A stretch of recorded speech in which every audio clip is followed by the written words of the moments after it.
Birches by Robert Frost. When I see birches bend to left and right across the lines of straighter, darker trees, I like to think some boy's been swinging them. But swinging doesn't bend them down to stay as ice storms do. Often you must have seen them loaded with ice a sunny winter morning after a rain. They click upon themselves as the breeze rises and turn many-colored as the stir cracks and crazes their enamel. Soon the sun's warmth makes them shed crystal shells, shattering and avalanching on the snow crust.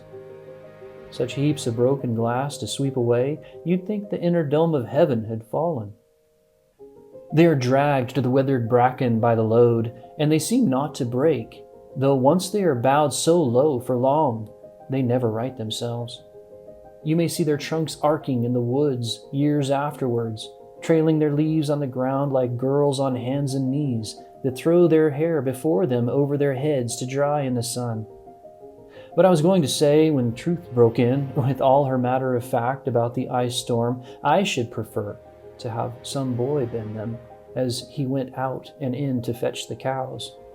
Some boy too far from town to learn baseball, whose only play was what he found himself, summer or winter, and could play alone.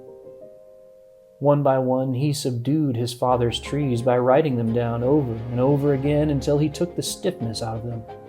Not one but hung limp. Not one was left for him to conquer. He learned all there was to learn about not launching too soon and not carrying the tree away clear to the ground. He always kept his poise to the top branches, climbing carefully with the same pains you use to fill up a cup, up to the brim and even above the brim. Then he flung outward, feet first, with a swish, kicking his way down through the air to the ground. So was I once myself a swinger of birches, and so I dream of going back to be.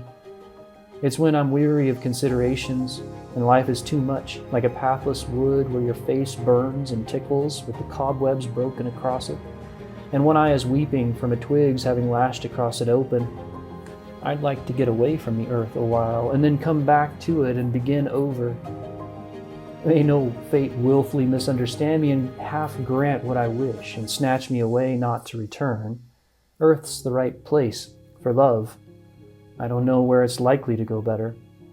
I'd like to go by climbing a birch tree, and climb black branches up a snow-white trunk toward heaven, until the tree could bear no more, but dipped its top and set me down again. That would be good in both going and coming back. One could do worse than be a swinger of birches.